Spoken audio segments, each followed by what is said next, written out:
This channel does not promote any violent, harmful, or illegal activities. All content provided by this channel is meant for an educational purpose only. জাতীয় নির্বাচন কমিশনের নির্দেশে ওয়েবসাইটের server সমস্যা নিয়ে telecom সংস্থাগুলির সঙ্গে বৈঠকে বসছেন রাজ্যের মুখ্য নির্বাচনী আধিকারিক মনোজ আগরওয়াল থাকবেন এই বৈঠকে। এই বৈঠকে কোন কোন বিষয়গুলো নিয়ে আলোচনা হবে এই বিষয় নিয়ে আমি জানবো আমাদের প্রতিনিধি সুমন মহাপাত্রের কাছ থেকে। সুমন, দেখো লিমাই, বিএলওরা এনুমারেশন ফর্ম কালেক্ট করার পর সেটা কিন্তু ডিজিটালি আপলোড করতে হচ্ছে এবং সেই আপলোডিংয়ে কিন্তু প্রচুর সময় লেগে যাচ্ছে। কখনো কখনো আপলোড করার পরেও সেটা সাকসেস সিম্বল পাচ্ছে না।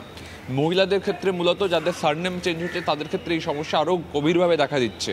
ফলে এই টেলিকম অপারেটরদের সাথে বৈঠকে বসছে রাজ্য নির্বাচন কমিশন এবং যেখানে তাদের বক্তব্য রাজ্য নির্বাচনী আধিকারিক মূলত পেশ করবেন যে কিভাবে এই ইন্টারনেট স্পিডটাকে বাড়ানো যায় কিংবা সার্ভারে যে ইস্যুটা হচ্ছে সেটাকে কী করে ঠিক করা যায় এবং সেই সমাধান খুঁজতে এই বৈঠক। তবে এটা শুধুমাত্র ইন্টারনেটের বৈঠক বললে ভুল বলা হবে, তার সাথে টেকনিক্যাল গ্লিচগুলো যেগুলো হচ্ছে, যে অনেক ক্ষেত্রে আপলোড করার পরও আপলোডেড দেখাচ্ছে না, এই গ্লিচগুলোকেও কী করে ঠিক করা যায় সেটা নিয়ে সমাধান সূত্র খোঁজার চেষ্টা হবে আজকের বৈঠকে। বেলা 1টা থেকে বৈঠক হবে। লিমা, নজর থাকবে। সুমন, ধন্যবাদ।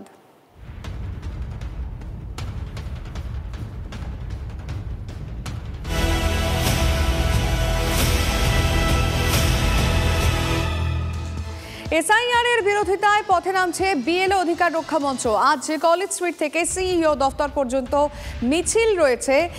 মিছিল শেষে ধর্ণা করবে বিএলও অধিকার মঞ্চ। তারা কি বার্তা পৌঁছতে চাইছে আজকের এই মিছিল থেকে? আমি সোমার সঙ্গে কথা বলে জানার চেষ্টা করি। সোমা, দেখো, আজকে দুপুরে বিএলওরা তারা কিন্তু একটি মিছিল করছেন।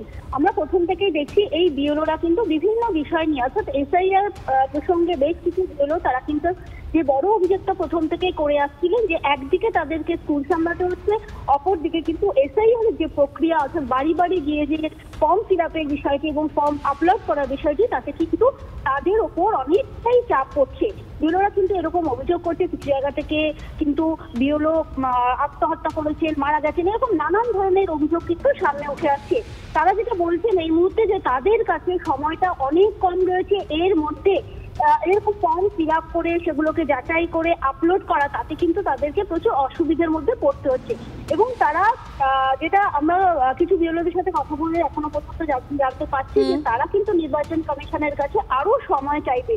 তার জন্যই কিন্তু আজকে বৈঠকও রয়েছে এবং তারা একটি মিছিল করবে এবং মিছিলের পর তারা যেটা বলছেন যে তারা কিন্তু ধর্ণাতেও বসতে পারবেন। এই মিছিল কলেজ স্ট্রিট থেকে শুরু হবে দুপুরে এবং তাদের যে সমস্যাগুলো রয়েছে। নজর থাকবে সোমা, ধন্যবাদ। এসআইআর এর কাজের চাপে আরো এক বিএলও অসুস্থ হওয়ার অভিযোগ সামনে আসছে। কাটোয়া হাসপাতালে ভর্তি বিএলও সুখদেব দাস মানসিক চাপ সহ্য করতে না পেরে অসুস্থ, দাবি সুখদেবের পরিবারে। টার্গেট পূরণের জন্য ওপর থেকে চাপ আসছিল, দাবি অসুস্থ বিএলওকে আলাদা করে কোনো চাপ দেওয়া হয়নি, দাবি মহকুমা শাসকের। বলে খেতে বসেছিলাম, এনুমারেশন ফর্ম কালেক্ট করবো, এসআইআর এর রোজ করছি। হঠাৎ খেতে খেতে আমি চোখের সামনে অন্ধকার দেখতে লাগলাম আর হাত পা ঝিনঝিন হয়ে গেল, হাতে পায়ে কোনো জোর পাচ্ছিলাম না। আমি আর উঠে দাঁড়াবার ক্ষমতা হারালাম। আমি সঙ্গে সঙ্গে বললাম কিছু একটা ব্যবস্থা করো, ডাক্তারকে ডাকো, কারণ আমার প্রচণ্ড বুক ধড়ফড় করছে আর আমার প্রচণ্ড, আমি চোখের সামনে অন্ধকার দেখছি, প্রচণ্ড প্রেশার। আপনারা চিন্তা করতে পারবেন এই প্রেশার। আমি গত কয়েকদিন যাবৎ 14 থেকে 15 ঘন্টা করে পার ডে কাজ করছি আর গত 2 থেকে 3 দিন যাবৎ 21 থেকে 22 ঘন্টা আমি ঘুমোতে পারি না। আমার নিজের ঘুম হয় না, প্রচণ্ড প্রেশারে সব সময় আতঙ্কে থাকি যে আমি টার্গেট ফুলফিল করতে পারবো না। আজ পর্যন্ত কোনো এরকম হার্ট সংক্রান্ত প্রবলেম বা বুক ধরপড় করা, বুকে কষ্ট, এই ধরনের কিচ্ছু কোনোদিন হয়নি। এই মানে আজ দিন 15 ধরে অমানসিক পরিশ্রম হচ্ছে আর কি, দিন রাত। একটা বাড়িতে 5 বার 6 বার করে ঘুরছে যে ফর্মগুলো তাড়াতাড়ি, প্রেশার আসছে তো সমানে তো প্রেশার আসছে যে এত তাড়াতাড়ির মধ্যে ফর্ম কালেক্ট করুন, এত তারিখের মধ্যে জমা দিন, তাড়াতাড়ি ডিজিটালাইজ করুন, সমানে প্রেশার আসছে। যে করেছে প্রেশারটা যখন দেখালাম, প্রেশার প্রচণ্ড হাই হয়ে গেছিলো, ব্লাড হয়ে গেছিলো, আমরা পালস রেট খুব বেড়ে গেছিলো। এসআইআর এর মধ্যে অসুস্থ হয়ে পড়লেন আরও এক বিএলও। মচলন্দপুরে অসুস্থ বিএলও সুমন দাস ভর্তি করা হলো হাসপাতালে। এসআইআর এর কাজের চাপে অসুস্থ, দাবি পরিবারের। ওই অনলাইন ফর্মটা যেটা আপলোড করতে হচ্ছে অনলাইন, সেটা সবাই আশা করি জানেন। ওই কাজটা এত ডিলে প্রসেস হচ্ছে যেটার জন্য ও খুব টেনশন করছিল। কিছুদিন ধরে ঘুমাচ্ছে না, খাচ্ছে না, টেনশনে শরীর খারাপ লাগছিল।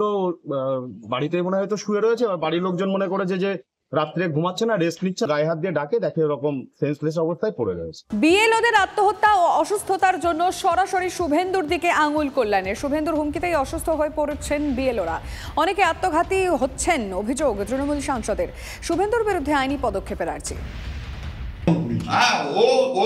এই থ্রেড গুলোতেই তো বিএলও গুলো অসুস্থ হয়ে পড়ছে, সুইসাইড করছে। এই থ্রেড গুলো আননেসেসারি থ্রেড, আননেসেসারি থ্রেড। এই থ্রেড গুলো দিয়ে ভয় দেখিয়ে, তাই জন্য বললাম তো ক্রিমিনাল অ্যাকশন নেওয়া উচিত ওই শুভেন্দু অধিকারীর বিরুদ্ধে, who is instigating to commit suicide. এর আগে শাসক দলের নেতাদের মুখে একটা কথা শোনা গেছে যে বিএলওদের ওপর চাপ সৃষ্টি হচ্ছে, কিন্তু এক্ষেত্রে কল্যাণ বন্দ্যোপাধ্যায় একেবারে শুভেন্দু অধিকারীকে টার্গেট করে বললেন যে শুভেন্দুর হুমকির কারণেই বিএলওরা এভাবে অসুস্থ হচ্ছে, এমনকি আত্মহত্যার পথ বেছে নিচ্ছে।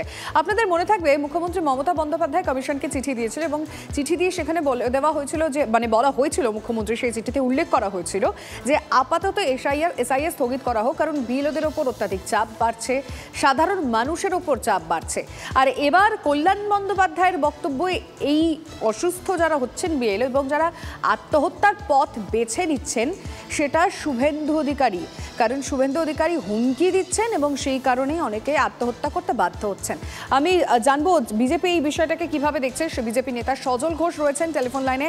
সজলবাবু, কল্যাণ বন্দ্যোপাধ্যায় বলছেন শুভেন্দু অধিকারীর হুমকির কারণেই বিএলওরা আত্মহত্যা করছেন, তারা অসুস্থ হয়ে পড়ছেন, কি বলবেন আপনি? কল্যাণ বন্দ্যোপাধ্যায়কে টিভিতে দেখার পরেও অনেকে অসুস্থ হয়ে পড়ে, ওর মুখ চোখ যা করে। টিভিতে দেখার পরেও অনেকের আত্মহত্যা করার ইচ্ছে হয়, এটা কোনো কথা নয়। আমি বলছি এই এসআইআর এ তৃণমূল অনেকটা তো শকুনের ভূমিকায় নিয়েছে। আমি বলছি আপনি আমার কথা মিলিয়ে দেখে নেবেন, এই এসআইআর এ তৃণমূলের অভিযোগ অনুযায়ী 3 ধরনের মৃত্যু হচ্ছে। প্রথম ধরনের ছিল আতঙ্কিত ভোটার, প্রথম ছিল আতঙ্কিত ভোটার, এখন হচ্ছে আতঙ্কিত বিএলও। আর আপনি লিখে রাখুন, এসআইআর হয়ে যাওয়ার পর যে মারা যাবে তার নাম তৃণমূল। আগে ছিল আতঙ্কিত ভোটার, তারপর হলো বিএলও, আর এসআইআর হয়ে গেলে তৃণমূলের মৃত্যু সুনিশ্চিত। হ্যাঁ, এই সমস্ত আজে বাজে কথাও যারা বলছে, প্রথম দিন থেকে এসআইআর শুরু হওয়ার অনেক আগে থেকে যিনি ভয় দেখাচ্ছেন নিজের সরকারি কর্মচারীদের, তার নাম মমতা ব্যানার্জি। ভুলে গেছেন, ভাইপো বলেছিল ছায়া মাটিতে পড়তে দেবেন না। হ্যাঁ, আর কল্যাণ যেভাবে আজকাল প্রেস কনফারেন্স করে বা আপনাদের সামনে আসে, সেটা দেখার পরে অনেকের আত্মহত্যা করার ইচ্ছে তো হয় অন্তত। সজলবাবু, ধন্যবাদ আপনাকে।